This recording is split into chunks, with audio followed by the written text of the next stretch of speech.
Merci, Monsieur le Président, Mesdames et Messieurs les gouverneurs, les délégués, Mesdames et Messieurs. Soyez les bienvenus à notre séance de l'après-midi. Cette deuxième séance interactive sur l'entrepreneuriat social pour une transformation rurale inclusive est particulièrement importante pour le FIDA parce que nous sommes convaincus que l'entrepreneuriat est essentiel pour créer de nouvelles opportunités économiques dans les communautés rurales. Hier, ici même, nous avons eu un débat animé entre les gouverneurs sur le travail du FIDA avec le secteur privé. Beaucoup d'entre vous nous ont parlé du besoin de renforcer et d'appuyer les PME qui travaillent dans le secteur rural dans nos pays spécifiquement. Nous allons maintenant écouter 4 jeunes entrepreneurs sociaux qui contribuent à la transformation rurale, à l'autonomisation des femmes et à l'agriculture sociale grâce à des approches du secteur privé, et le FIDA veut faire plus pour les appuyer.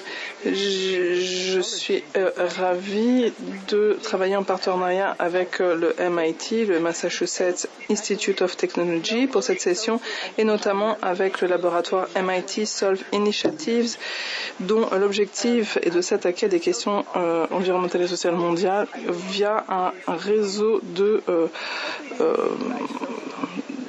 d'entrepreneurs sociaux qui résolvent des problèmes. Qu'est-ce qu'on veut dire par entrepreneur social?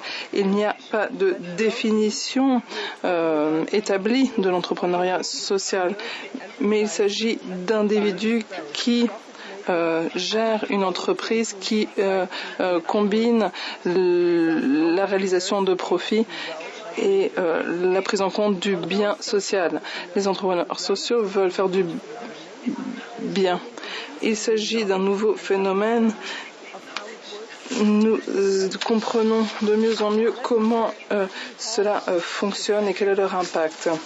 Je voudrais m'arrêter sur 3 points. Tout d'abord, l'entrepreneuriat social attire, d'après la revue Monitor Global Entrepreneurship, pour chaque nouvelle start-up, il y a une entreprise qui utilise le modèle d'entrepreneuriat social. Et cette tendance n'est pas limitée aux pays développés. Par exemple, la fondation Thomson Reuters a montré que le Chili, la Malaisie, la Colombie et l'Inde font partie des 20 premières destinations pour les entrepreneuriats sociaux. Deuxièmement, d'après la revue précédemment citée, 45% des entrepreneurs sociaux sont des femmes. Donc, la différence entre les hommes et les femmes dans le domaine de l'entrepreneuriat social est bien plus faible que dans les autres activités entrepreneuriales commerciales. Et on le verra aujourd'hui avec les intervenants invités. Et enfin, les entreprises sociales montrent qu'il est possible de concilier les objectifs sociaux et commerciaux. Une étude de McKinsey sur l'entrepreneuriat social dans les Pays-Bas montre que depuis 2010, ce secteur a créé 25 000 nouveaux emplois, une augmentation de 60%, alors même que le pays a perdu 75 000 emplois dans d'autres secteurs. En Corée du Sud, le Conseil britannique estime que l'entrepreneuriat social représente 3% du PIB. Pour le FIDA, les entreprises sociales, comme toutes les entreprises, ont besoin d'un environnement favorable. Afin d'encourager la transformation rurale, ils ont besoin d'investissements dans les infrastructures, des politiques, l'accès aux services et aux technologies. En d'autres termes, ils ont besoin d'investissements comme ceux que sont fournis par le FIDA.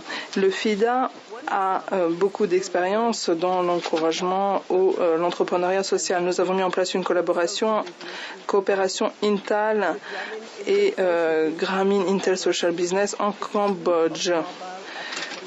Le L'application e-AgroSuite, mise en place par Grameen Intel Social Business, est un ensemble d'applications mobiles qui permettent d'utiliser des intrants. Entre 2013 et 2016, FIDA a appuyé un réseau d'entrepreneurs sociaux locaux qui ont reçu des formations pour fournir des services en utilisant cette application. Depuis le lancement du projet pilote, plus de 160 entrepreneurs sociaux ont été formés et ont lancé leur franchise. 1650 agriculteurs ont reçu ainsi des conseils et un appui. Les agriculteurs impliqués ont fait part d'une augmentation de 32% de leur rendement et 47% de plus par rapport à leurs pairs qui ont utilisé des pratiques traditionnelles. Mettre en place les bonnes conditions de l'environnement pour les petits producteurs et les entrepreneurs sociaux est essentiel pour créer de l'emploi. Il y aura 340 millions de jeunes qui seront prêts à entrer sur le marché du travail en Afrique en 2030. Il s'agit d'une des priorités du FIDA, vous le savez. Il s'agit d'un moment important pour la transformation rurale inclusive via notamment l'entrepreneuriat social pour réaliser les ODD. Donc j'aimerais remercier nos intervenants de leur passion, leur engagement, leurs efforts, de leurs idées et des efforts et donc des idées qu'ils vont partager avec nous. Je voudrais vous présenter notre partenaire et modérateur pour cette session. Solve est une initiative du MIT qui travaille avec des entrepreneurs sociaux des quatre coins du monde qui s'attaquent à des défis environnementaux et sociaux majeurs. Fondé par le président du MIT, Solve a relevé 12 défis depuis 2017 pour attirer les meilleures idées. Et aujourd'hui, il y a 99 résolveurs de problèmes dans 32 pays. Et nous sommes impatients de travailler avec Solve à l'avenir. Mesdames et messieurs, je vais donner la parole au modérateur Alexander Dale, responsable principal soutenabilité à Solve. Il est ingénieur et il s'est intéressé à l'entrepreneuriat social et je pense qu'il vous parlera du reste de son parcours. Et voilà, il est plus intéressant de l'écouter que de m'écouter. Merci beaucoup.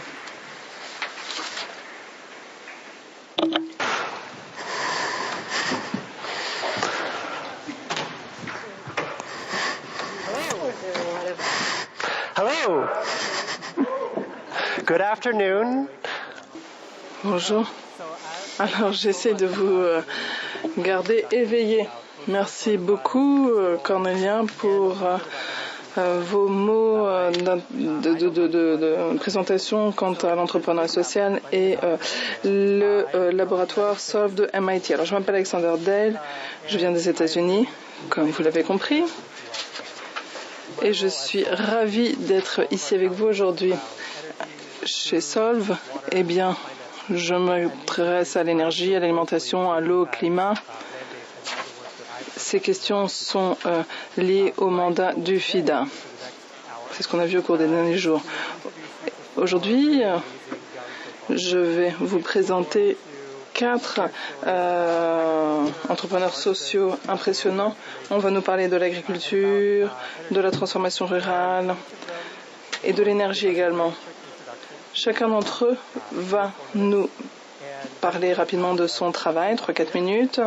Et ensuite, on aura un débat ici, à l'estrade. On va essayer de comprendre comment ils en sont arrivés là, quels sont leurs projets. Peut-être que certains d'entre vous peuvent les appuyer pour mettre en place un environnement favorable pour de jeunes entrepreneuriats sociaux comme eux. Et ensuite, il y aura la session interactive. Donc, nous vous inviterons à poser des questions. Je vous invite donc à rédiger vos questions et gardez à l'esprit que nous avons peu de temps. Donc, je vous invite à poser des questions brèves, 1 minute au maximum.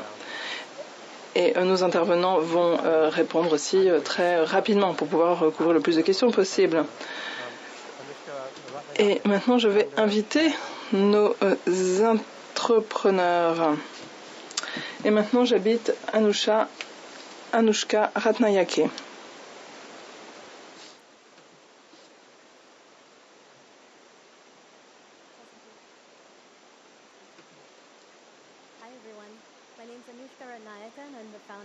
Bonjour à tous. Je m'appelle Anushka Ratnayake, je suis fondatrice et directrice générale de MyAgro. Nous aidons les petits paysans à payer pour les entrants en utilisant leur téléphone mobile. Mais je vais vous raconter mon parcours. En 2008, je me suis rendue au Kenya pour travailler dans une institution pour les microfinancements qui faisait des prêts aux petits producteurs. C'était très difficile. Je devais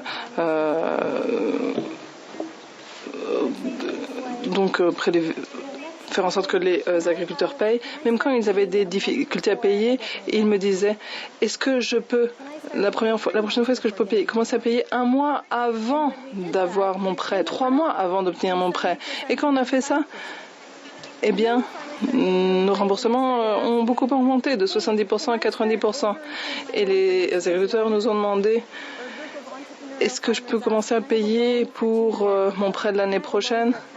Et on nous a demandé est-ce que je pourrais avoir un prêt pour une vache, mais je vais commencer à vous payer 2 ans avant d'avoir le prêt. C'est très intéressant. Ils utilisaient le langage du crédit, mais leur plus grand besoin, c'était de pouvoir avoir accès à l'argent. On sent souvent dire que les agriculteurs sont pauvres, qu'ils n'ont pas accès à l'argent. Et ces agriculteurs savaient que les agriculteurs ont de l'argent. Et ils peuvent vendre une vache pour $7, vendre des œufs pour quelques dollars. Et au fil du temps, eh bien, cet argent s'accumule. Mais bon, comme ils n'ont pas accès à la banque, ils dépensent cet argent. Ou ils peuvent le perdre si c'est caché sous un matelas. Et donc, il y a là une opportunité si on peut utiliser cet argent pour des semences et des entrants. Mais le problème, Mastercard a dit qu'aujourd'hui, seuls 25% des financements nécessaires pour les petits producteurs proviennent de sources formelles ou informelles. Et si les agriculteurs avaient la possibilité d'utiliser l'argent qu'ils ont dans leur poche et acheter des intrants, eh bien on pourrait doubler le nombre de choses qu'ils pourraient acheter. Et c'est ce que l'on a fait. Nous avons fait en sorte que les agriculteurs puissent utiliser leur téléphone portable. Et on a utilisé le téléphone des cartes prépayées. Alors, vous connaissez tout ce système des cartes prépayées. Vous achetez 5 minutes, 1 heure de crédit. Et on a fait la même chose pour les crédits. Donc c'est très transparent, très simple à utiliser. Alors nous aidons les agriculteurs à utiliser le système prépayé pour les semences et les engrais. On leur fournit donc les intrants et on leur fournit également des formations agricoles. Et on fait ça via un réseau d'entrepreneurs. Nous sommes présents au Sénégal, au Mali et en Tanzanie. Nous travaillons avec des jeunes qui vivent dans les communautés. Nous utilisons les smartphones et des applications pour faire du marketing et leur permettre de comprendre la différence entre des semences hybrides et d'autres semences. Et pour chaque paquet vendu, eh bien, ces entrepreneurs ont une commission. Et l'impact est impressionnant. Les rendements ont augmenté de 50% et ils ont $145 de revenus supplémentaires. 50% de nos agriculteurs sont des femmes et Myriam disait qu'avec cette recette supplémentaire, elle a pu envoyer 2 enfants de plus à l'école. Nous avons commencé en Mali avec 2012 avec 2000 agriculteurs. Aujourd'hui, Nous avons 100 000 agriculteurs atteints et nous pensons atteindre 200 000 agriculteurs en 2020. Et à mesure que notre projet grandit, nous sommes devenus un projet viable. En 2023, ils vont couvrir donc nos clients 100% de nos coûts opérationnels. Alors, il y a 400 membres dans notre école. 47% d'entre eux ont moins de 25 ans. Ils vivent au milieu des communautés. Alors, nous travaillons avec différentes fondations, des organisations religieuses qui encouragent les femmes à s'organiser en tontines, ce qui permet d'améliorer donc les revenus. Et il y a un très fort élan depuis le début qui vient des agriculteurs, puisque c'est leur argent qu'ils investissent. Cette année, en juin, ils auront investi plus de 2 millions de dollars en semences et en engrais. Et les entreprises pensent parfois que cette catégorie d'agriculteurs ne sont pas intéressés par les hybrides, mais ce n'est pas vrai. Merci de votre attention. Merci beaucoup. Merci beaucoup. Nous allons maintenant passer à l'Égypte. Et je vais donner la parole à Hanan El-Shirbini, consultante pour Yadawi en Égypte. Bonjour à tous. Je m'appelle Hanan El-Shirbini, vice-directrice à Yadawi. Alors, commençons par le départ. Il y a 3 ans, je m'occupais du service client et je voulais faire quelque chose d'utile, plus utile, qui a un sens. Et c'est à cette époque que j'ai fondé Yadawi. Alors, Yadawi, ça veut dire produit fait à la main en arabe.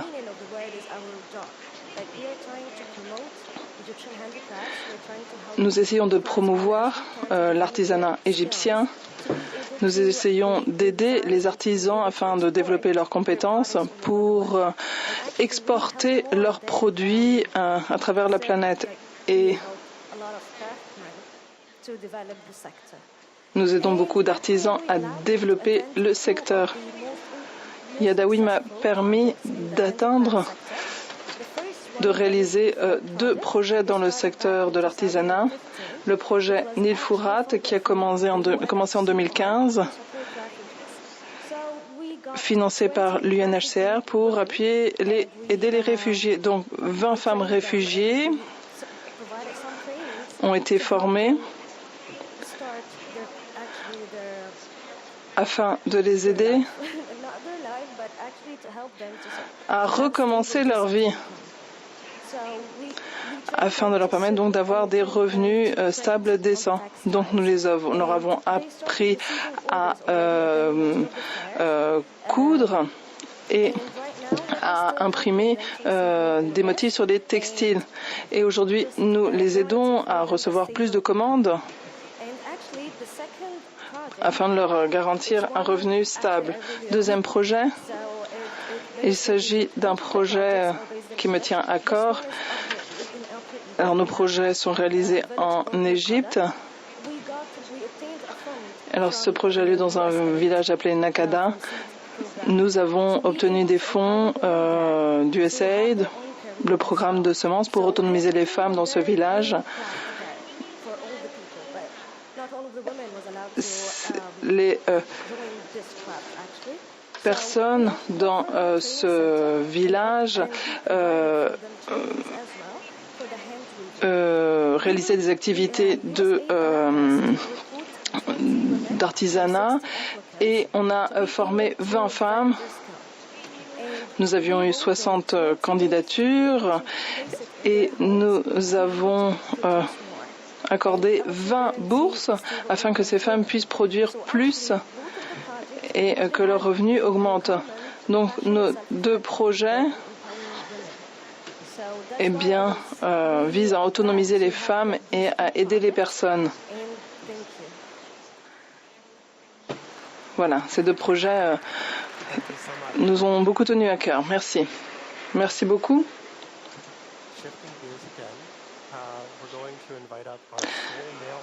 Nous allons inviter le seul homme entrepreneur. Donc, j'invite Nyamaika Ikegunu, fondateur et directeur général de Coldups Limited, Nigeria. Bonjour, mesdames et messieurs. Je m'appelle Nyamaika Ikegunu, je viens du Nigeria. Je suis un agriculteur, entrepreneur social et présentateur radio également. Je suis fondateur et directeur général de Coldups Limited. Alors, en tant que producteur radio qui parle d'agriculture, je passe mon temps sur le terrain, je parle avec les agriculteurs, j'essaie d'identifier les opportunités, les stratégies, les défis auxquels font face les agriculteurs. Et c'est au cours de mon travail, alors que je voyageais à droite et à gauche dans la République du Nigeria, que j'ai identifié le problème. Le problème, c'est que les petits producteurs nigériens perdent 45% de leur récolte à cause de la filière de la chaîne de valeur parce qu'il n'y a pas de stockage pour les aliments. Alors pour que vous puissiez comprendre la magnitude, la portée du problème, alors je vais vous raconter une histoire. L'histoire dans le domaine de la tomate. Alors vous voyez Ahmed, un jeune producteur dans l'ouest du Nigeria. Il produit des tomates. Au cours de la période de récolte, il récolte donc les tomates. Mais à partir du moment où la tomate est enlevée de la plante, eh bien l'horloge commence à tourner. Parce que les tomates sont mises sur un camion qui n'est pas réfrigéré. Donc tout le monde met ses tomates dans ce genre de camion. Donc les tomates voyagent pendant 16 à 18 heures par la route et elles arrivent au marché. Les tomates arrivent dans les mains d'Alex. Donc Alex se protège avec ce parapluie du soleil. Il fait très chaud là-bas. Et donc le temps s'écoule. 6 heures plus tard, eh bien, le prix des tomates a baissé parce qu'il n'y a pas de moyen de stockage sur le marché. Les coûts liés au renvoi du tomate de là où ils viennent, eh bien, est trop cher. Personne n'achète des tomates qui sont pourries. Donc voilà. Donc, on s'est compris que la réfrigération pourrait aider les producteurs d'alimentation d'aliments comme la tomate. Mais le réseau n'est pas fiable. Quand vous voyez aux États-Unis, en Europe, et que vous voyez des grands hangars réfrigérés, eh bien, la plupart des pays en développement ne peuvent pas se le permettre. C'est pourquoi nous avons lancé Coldups, une entreprise qui construit des entrepôts réfrigérés et qui sont alimentés grâce à des panneaux solaires. Et c'est donc fondamental pour les producteurs, les vendeurs et les intermédiaires. En effet, le stockage alimentaire est un élément essentiel. Et donc nous adaptons à tous les endroits où nous installons nos installations réfrigérées. Et nous avons développé un modèle éducationnel pour éduquer les agriculteurs sur l'ensemble de la filière avec les meilleures pratiques en termes de stockage et en termes de commercialisation. Nous voulons allonger la vie des denrées périssables de 2 à 21 jours. Cela permettra donc aux agriculteurs de vendre quand ils le souhaitent. Alors voilà 3 ans que nous avons débuté.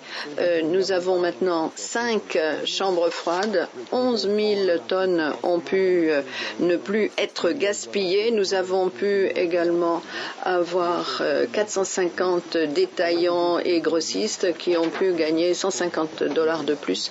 Ce qui est important, c'est que ce sont ces femmes qui ont eu cette idée vous avez ici une personne qui peut charger et décharger les livraisons.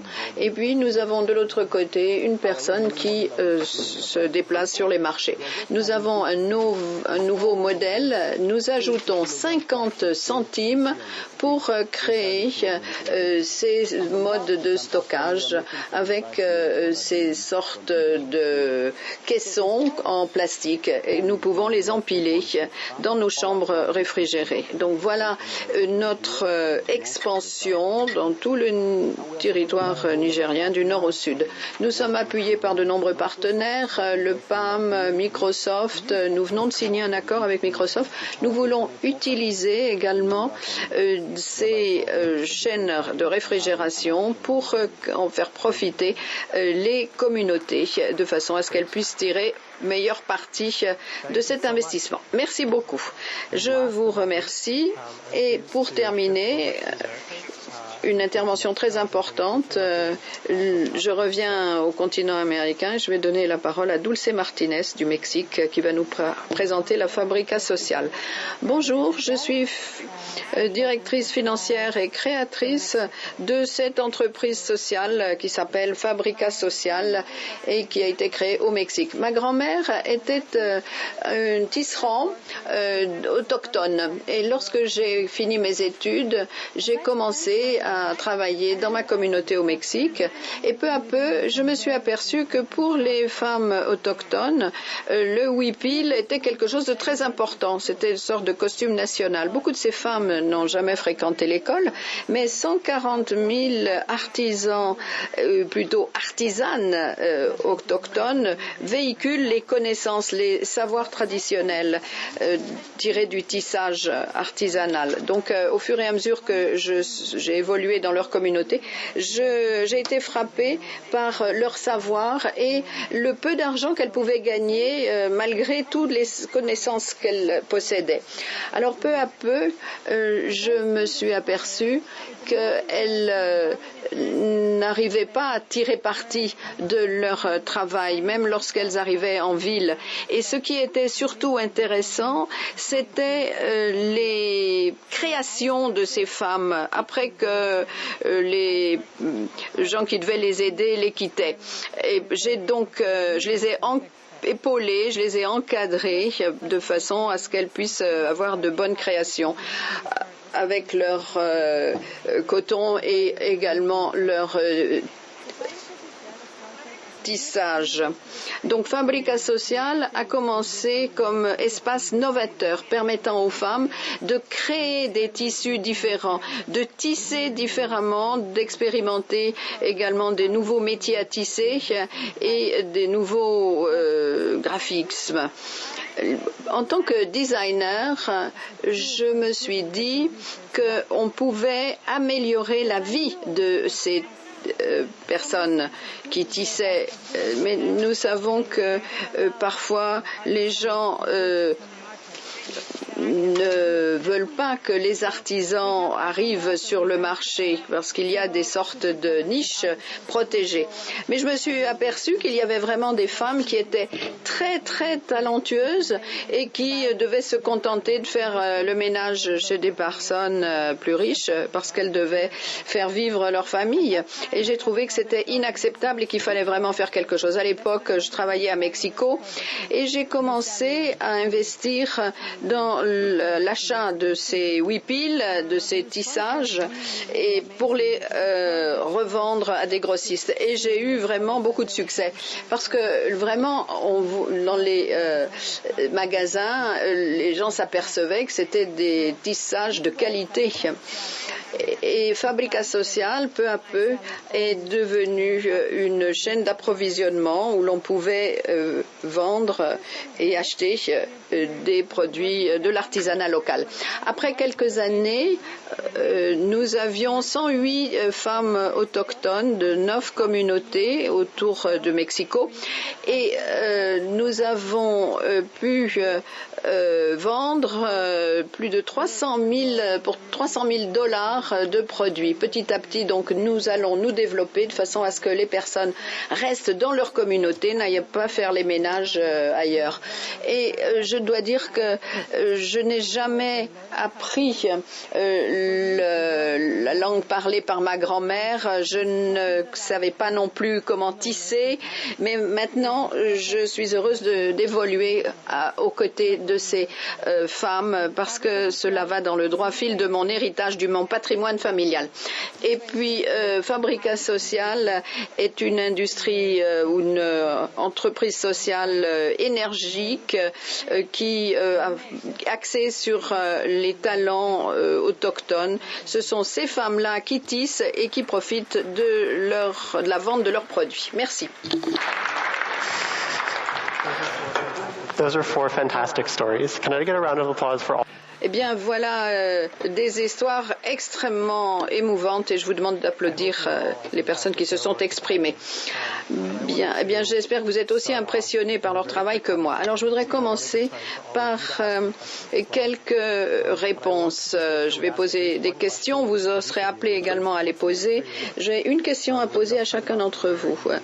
Nous venons de savoir comment vous avez commencé, ce que vous êtes en train de faire. Maintenant, ce qui m'intéresse, c'est l'avenir. Qu'allez-vous faire maintenant? Alors, je vais commencer par Ayumaka. Est-ce que je peux parler directement de ma place? Alors, qu'est-ce que nous allons faire? Nous allons développer nos cold hubs parce que nous voyons qu'il y a des besoins réels. Nous envisageons de multiplier ces chambres réfrigérées. Nous avons vu que les communautés voulaient stocker, par exemple, ou entreposer du poisson ou d'autres denrées périssables. Et nous allons donc passer à une échelle supérieure. Voilà ce que j'envisage pour l'avenir. Merci. Anouchka. Eh bien, nous aussi, nous allons passer à l'échelle supérieure.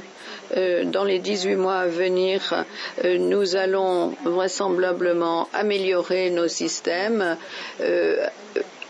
permettre aux femmes et aux jeunes entrepreneurs d'être plus productifs. Nous allons voir quelles sont les cultures que nous pouvons vendre, parce qu'en général, les agriculteurs en Afrique de l'Ouest ont des parcelles de 10 à 15 hectares. Et ce qui est important, c'est d'avoir une bonne résilience au climat également.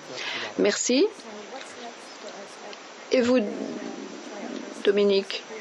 Eh bien, de notre côté, nous allons essayer Annan, de continuer à aider les femmes dans la mesure du possible. Et ce qui est important, c'est d'essayer de nouvelles techniques de façon à ce qu'il y ait de meilleurs échanges, pas simplement pour les matières organiques. Nous allons bien sûr nous développer sur ce plan. Nous nous sommes aperçus que chaque fois qu'il y aura un nouveau projet ou un nouveau financement, nous recruterons quelqu'un de plus pour que cette personne ait une vie meilleure. Et Dulce, eh bien, il y a 3 ans, nous avons pris une décision, à savoir d'accroître les revenus des artisans. Nous ne voulons pas nécessairement multiplier le nombre d'artisans, mais nous voulons que ces personnes gagnent davantage d'argent. Mais maintenant, nous avons réussi, donc nous avons même des personnes qui vont encadrer ces groupes et probablement nous allons multiplier le nombre de personnes avec lesquelles nous allons travailler. Nous voulons renforcer leurs capacités et puis nous cherchons toujours à leur fournir de nouveaux tissus, de nouveaux métiers à tisser. Nous avons maintenant une page de commerce à distance, commerce électronique, donc nous aurons sans doute de nouveaux débouchés. J'espère que nous pourrons trouver de nouvelles sources de développement. Merci. Oui, effectivement, le passage à l'échelle, c'est intéressant. Chaque fois que je travaille avec des entrepreneurs sociaux, je m'aperçois que c'est ça l'objectif. Donc vous pouvez atteindre plus de personnes, multiplier les sites, obtenir plus de soutien ou encore tout rassembler pour améliorer la vie des communautés. Une question personnelle maintenant. Alors, quelle est la partie la plus intéressante et la pire à la fois? Est-ce que vous pourriez nous raconter un petit peu? Vous voulez commencer, Anouchka? Bien, j'ai beaucoup de chance. Je travaille à la campagne. Je vis à une demi-heure de l'agriculteur le plus proche de mon domicile. Je le rends visite toutes les semaines. Et ce qui m'intéresse, c'est de voir les cultures qui poussent, la récolte. Je discute avec les agriculteurs, je leur demande comment ça va, ce dont ils ont besoin. Et j'apprends beaucoup à leur contact. Je me souviens de quelqu'un, une femme à Naga, au Sénégal. Elle disait qu'elle ne pouvait pas se payer une chambre, qu'elle devait partager un logis.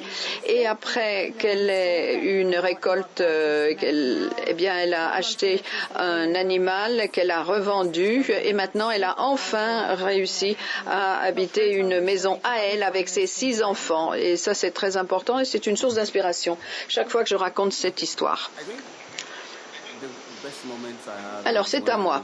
Eh bien, ce qui me passionne, c'est l'impact de mon travail. Avant que je ne crée cette entreprise, Cold Hubs, j'étais dans une radio, j'avais fondé une radio qui avait pour vocation l'agriculture. Maintenant, nous avons enfin réussi à entreposer et à vendre des denrées périssables grâce à l'énergie solaire, parce que nos entrepôts frigorifiques sont à l'énergie solaire. Alors, ce qui est important, pour le côté un peu moins positif, c'est que nous sommes seuls. Les entrepreneurs sociaux sont solitaires. De temps en temps, on rencontre des gens intéressés, et c'est pas fréquent, mais enfin quand même.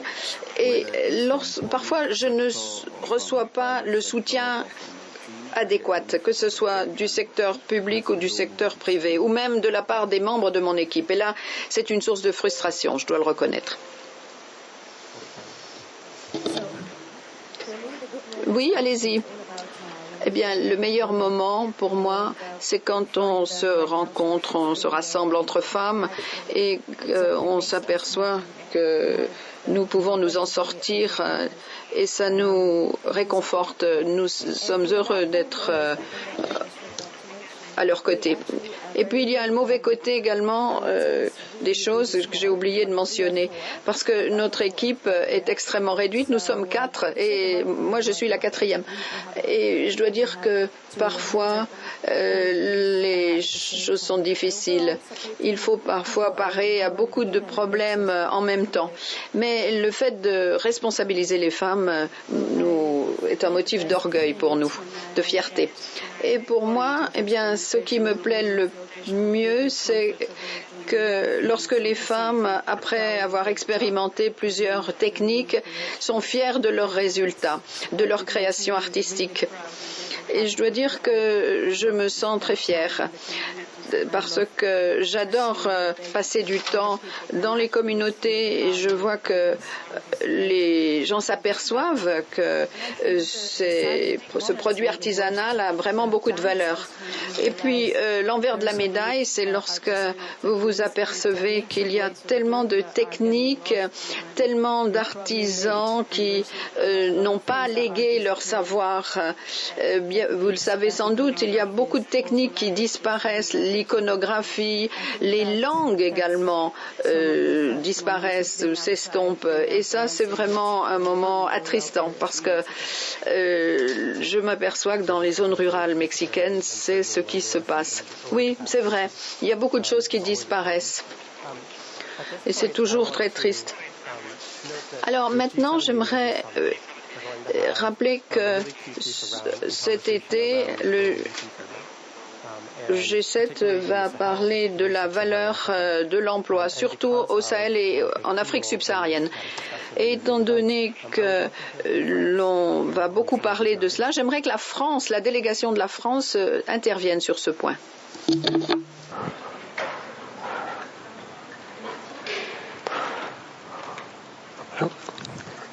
Merci beaucoup. Merci vraiment pour ces expériences et vraiment bravo à ces 4 représentants de l'entrepreneuriat social. Je trouve que c'est extrêmement encourageant de vous entendre parce que avec ce que vous avez fait, vous répondez précisément à ce que nous recherchons ici, c'est-à-dire cette transformation sociale, rurale, inclusive, ces créations d'emplois, répondre aux besoins des populations locales avec des idées innovantes. Et donc vous êtes vraiment merci. C'était très inspirant de vous écouter. En effet, pour nous, je crois que l'entrepreneuriat social, enfin les entrepreneurs sociaux, ce sont vraiment des acteurs centraux qui créent des solutions et des réponses, qui apportent des réponses innovantes aux besoins locaux, participent à la dynamisation de l'économie, la création d'emplois. Et donc, de notre côté, le gouvernement français, nous nous sommes dotés, il y a 2 ans maintenant, d'une stratégie qui s'appelle Innover ensemble et qui entend favoriser l'émergence d'un écosystème propice à l'essor de projets d'entrepreneuriat social. Parce que je crois que tout le monde c'est le rôle des gouvernements vraiment d'essayer de favoriser cet entrepreneuriat social.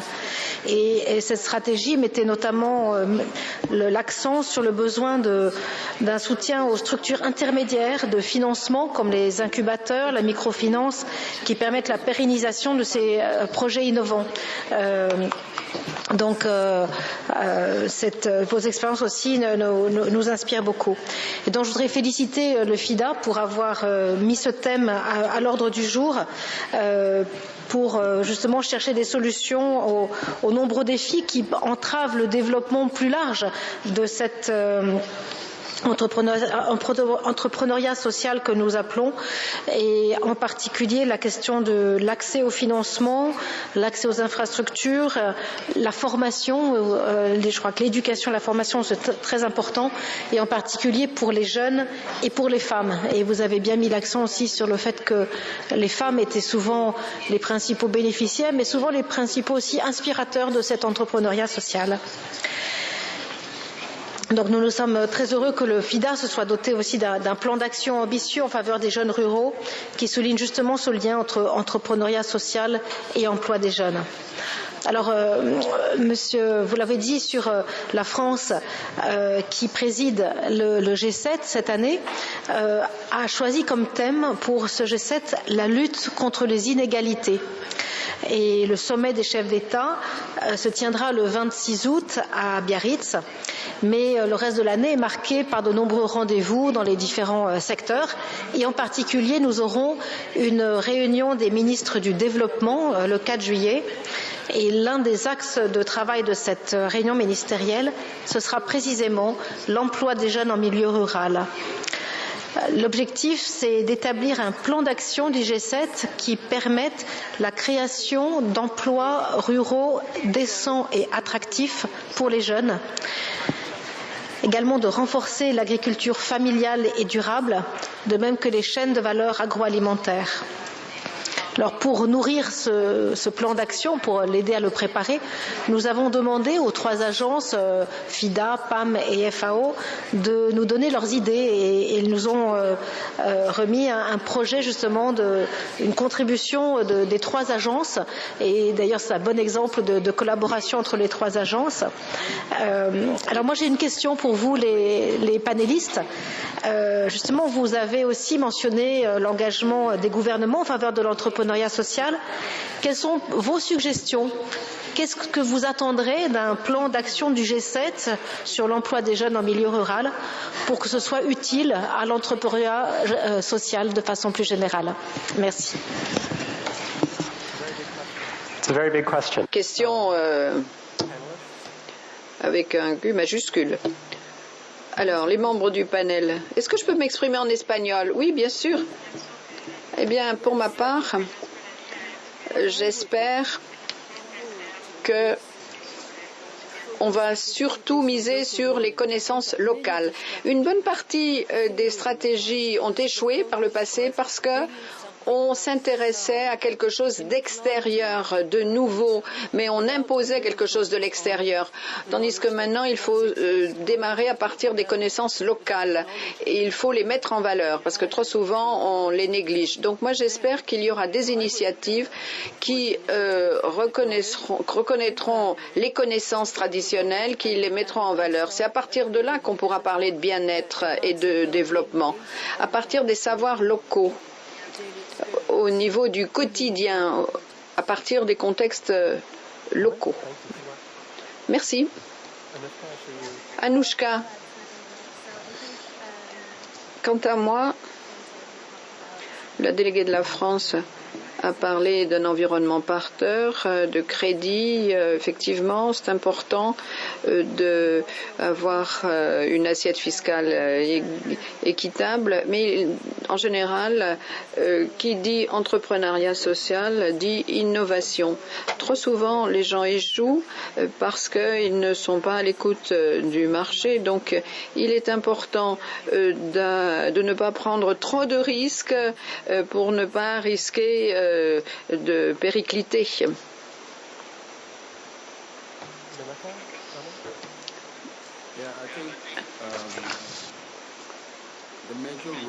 Nameka. Eh bien, d'après moi, le rôle principal des agences territoriales et des pouvoirs publics, c'est d'aider les entrepreneurs, même s'ils ont des idées risquées, même s'ils innovent. Parce que je vous assure que en milieu rural, les jeunes ont vraiment des idées intéressantes. Je me souviens, par exemple, que j'avais rencontré, avant de me déplacer, j'ai rencontré des gens qui voulaient transporter par avion à partir de la mer directement du poisson. Eh bien, si on leur permet de faire une étude de faisabilité et de prouver le bien fondé de leurs idées, eh bien, ces jeunes pourront arriver à leur fin et créer leur propre activité. Donc, l'emploi des jeunes en milieu rural pour le gouvernement français devrait être le suivant. Comment appuyer des idées novatrices, comment miser, comment prendre des risques pour que ces idées se concrétisent. Et une fois que ces idées seront des affaires, vraiment, eh bien, elles pourront se commercialiser. Parce que le risque n'est pas simplement un risque de financement ou de sous-financement. Il faut aussi encadrer ces jeunes. Trop souvent, on oublie cela. Parce qu'une jeune société a besoin de quelqu'un qui la prend par la main, qui l'encadre, qui l'épaule. Parce que beaucoup de gens ont réussi. Moi, par exemple, quand j'ai commencé ma société, j'avais besoin de quelqu'un qui finance, bien entendu, mais quelqu'un aussi qui me dise non, ne signe pas ça, ne fais pas ci, ne fais pas ça. Ce sont des conseils et ces conseils sont essentiels et l'argent n'achète pas ce type de conseils. Donc il faut ce qu'on appelle le mentorship, c'est-à-dire un encadrement. Merci. C'est vraiment extraordinaire comme idée. Alors maintenant, j'aimerais que l'Assemblée pose des questions. Et puis, attendez, on m'a rappelé que si nous ne voulons pas perdre du temps, il faut que les questions soient très simples et rapides. Le Burkina. Merci beaucoup. Merci à ces jeunes qui ont vraiment fait des présentations passionnantes et qui créent l'espoir. Ma question s'adresse surtout c'est à propos des cold hubs. Je crois que ce qui nous manque comme information, c'est par exemple quel était le rôle de tous ces partenaires qui ont soutenu votre projet, parce qu'il y en a pas mal. Quel était leur rôle? Deuxièmement, qui a payé les conteneurs? Quelle est la part de crédit ou de subvention à ces conteneurs? Et comment, par rapport au coût global de ce projet, comment est-ce que vous vous en tirez économiquement malgré tout?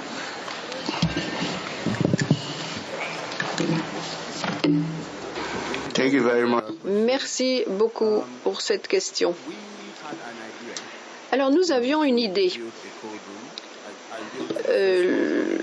pour cet entrepôt réfrigéré.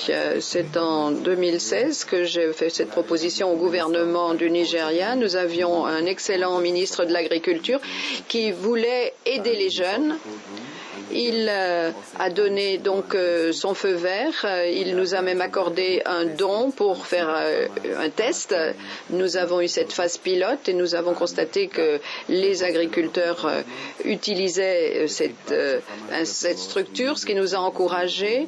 Nous avons donc décidé de concevoir toute une unité. Après, nous sommes allés voir GZ, la coopération allemande, pour que l'on construise un nouvel entrepôt que nous avons mis sur le marché et nous avons vu que les utilisateurs répondaient avec enthousiasme.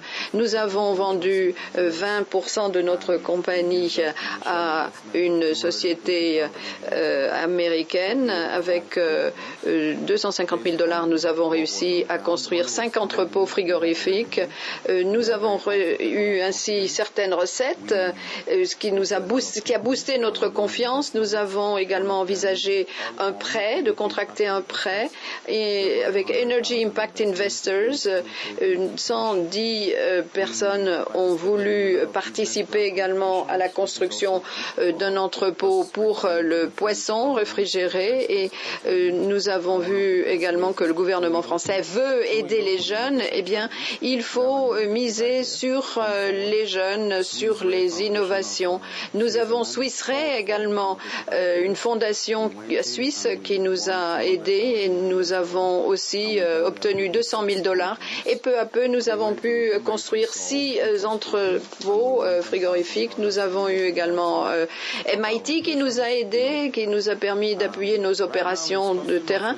Donc pour l'instant, 27 000 $, voilà le coût de construction d'un entrepôt. Nous avons déjà abaissé le coût, nous voulons l'abaisser encore. Nous pouvons dégager des bénéfices, et je dois dire qu'on peut rentabiliser en 24 mois la mise initiale.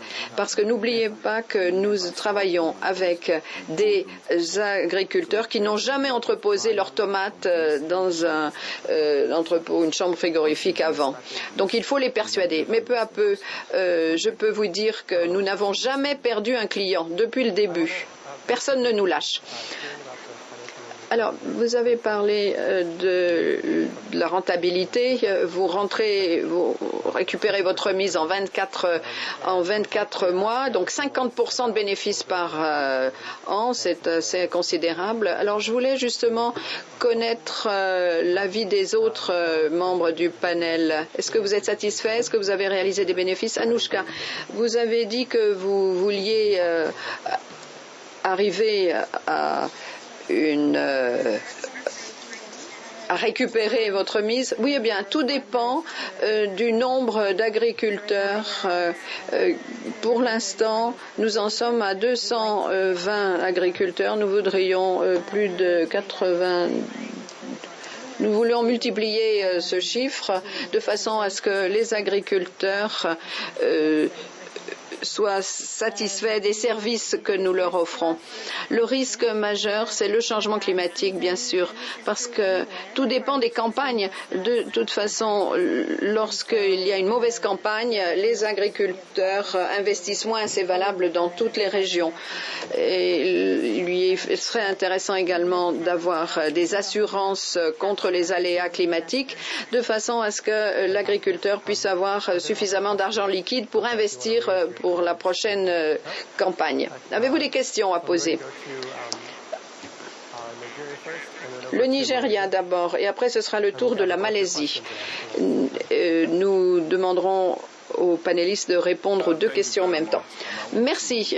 Alors, je voudrais saluer le FIDA et remercier l'organisation d'avoir invité des gens comme ceux qui s'expriment devant nous, parce que c'est vraiment comme cela que l'on peut encourager l'emploi, et notamment en milieu rural. Alors, vous vous êtes aperçus, j'imagine, en les entendant, que l'Afrique et les jeunes Africains font preuve d'innovation. Mais ils ont besoin d'encouragement, de soutien. Ils ont besoin de quelqu'un qui les guide, qui les oriente, qui les encadre et qui les soutienne, de façon à ce qu'ensuite ils fassent la même chose pour d'autres. Prenons l'exemple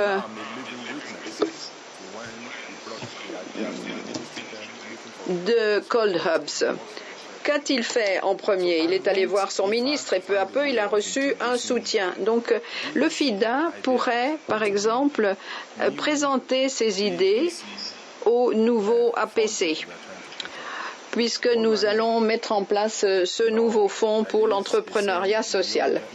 Qu'est-ce que j'entends par là? Eh bien, au Nigeria, mon pays d'origine, nous disons toujours il ne faut pas me donner du poisson, il faut m'apprendre à pêcher, parce que si je vous demande du poisson, je continuerai à vous en demander, alors que si vous m'apprenez à pêcher, eh bien, j'aurai une activité qui durera dans le temps.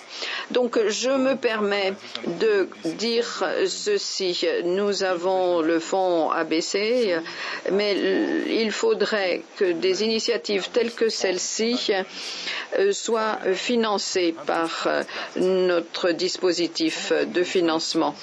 Alors, je crois que l'on a dit que pour ce faire, on devrait lancer une sorte de concours d'innovation ou d'idées innovatrices. Mais avant de ce faire, moi je pense que les 4 pionniers qui ont été invités devraient nous dire ce qui fonctionne et ce qui ne fonctionne pas, ce qui peut les aider. Et ainsi, nous pourrons à notre tour les aider, suivre leur parcours, et je pourrais ainsi affirmer que ces 4 personnes qui ont été invitées à l'occasion de cette session du Conseil des gouverneurs ont réussi et que nous pouvons leur confier des objectifs. On peut leur dire que dans les années à venir, nous pourrons répliquer ces activités et inviter d'autres personnes. Ce qui est important, c'est d'assurer le suivi de leur progrès, de les encadrer, parce que vous savez que l'un des objectifs du FIDA, c'est de réduire la pauvreté dans le domaine de l'agriculture. Et puis, je pense aussi que, excusez-moi, une question seulement, parce que sinon nous n'allons pas avoir suffisamment de temps pour écouter tout le monde. Merci. La Malaisie.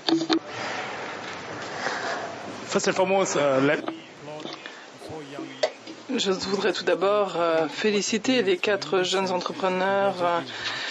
Vous faites un travail fantastique, bravo. Et j'espère que vous allez poursuivre sur cette voie parce que l'impact que ces 4 entrepreneurs ont dans leur pays est impressionnant. Et ça montre ce que l'on peut faire si on souhaite les encourager. Ma question est la suivante. Alors, les différents pays impliqués. Alors, qui vous a aidé dans votre pays pour avoir accès au marché? Dans nos pays, nous avons de grandes entreprises. Est-ce que vous pensez que leur rôle est important au-delà du gouvernement et des agences des Nations Unies? Est-ce que vous pensez quel est le rôle du secteur privé? Je pense qu'ils ont un rôle important à jouer. Est-ce qu'ils vous ont aidé dans la façon dont vous gérez votre entreprise, notamment en ce qui concerne l'accès au marché? Merci. Quelqu'un souhaite répondre à cette question?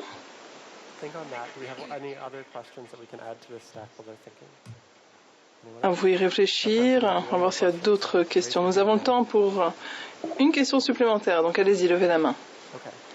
Très bien. Alors, oui, allez-y. Anouchka.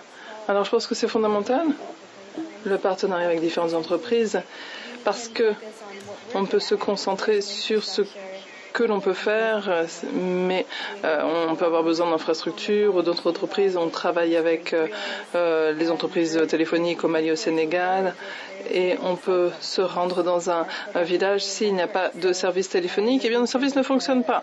Donc, il est essentiel qu'il y ait des infrastructures sur lesquelles s'appuyer, des entreprises qui fonctionnent bien, qui peuvent nous fournir des services à bon prix. C'est essentiel pour nos activités et pour passer à l'échelle supérieure.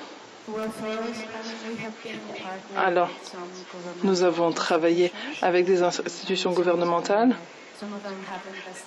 Certaines d'entre elles ont investi pour renforcer les capacités des femmes. Le gouvernement étatique a investi dans les capacités des femmes parce qu'ils savent que les recettes vont directement dans les poches des familles et donc cela améliore la qualité de vie des femmes et des enfants. Donc c'est très utile pour nous, mais nous leur avons également demandé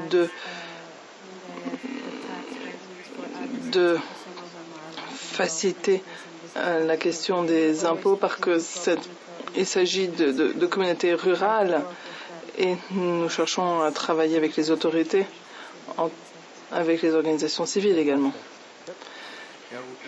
Fantastique, allez-y. Alors, nous avons échangé avec Musk, la grande entreprise de transport maritime, parce que ce secteur les intéresse et donc ils nous ont encouragés à construire un entrepôt réfrigéré solaire près d'un port. Alors c'est un gros projet, donc nous y travaillons et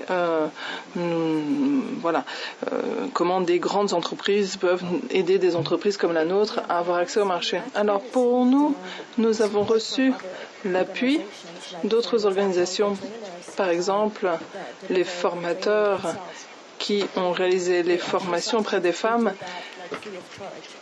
Et bien souvent, ils le faisaient gratuitement pour nous aider et appuyer le projet. Et nous faisons face à un problème, l'accès aux matériaux qui viennent de l'agriculture biologique. Et nous avons contacté une grande entreprise égyptienne qui produit du coton biologique et donc ils nous ont aidés pour faire en sorte qu'il n'y ait pas de produits chimiques dans les textiles. Merci beaucoup. Alors j'invite toutes les personnes qui sont dans la salle à échanger avec ces 4 jeunes entrepreneurs après la session. Alors je voulais résumer différents points qui ont émergé du débat, le lien entre l'entrepreneuriat féminin, la création d'emplois, les jeunes, un nouvel état d'esprit. Je pense que vous avez tous soulevé cette question, le potentiel lié à l'action entre différentes échelles, petite équipe, petite échelle, travailler avec des gouvernements, etc. Et ce que j'ai vu au cours des 2 derniers jours ici au FIDA va vraiment dans ce sens et c'est très intéressant. Et j'espère que l'année prochaine, il y aura plus d'entrepreneurs sur l'estrade pour relever les défis de l'avenir. Je tiens à vous remercier pour le temps, les efforts que vous nous avez accordés et je redonne la parole au président.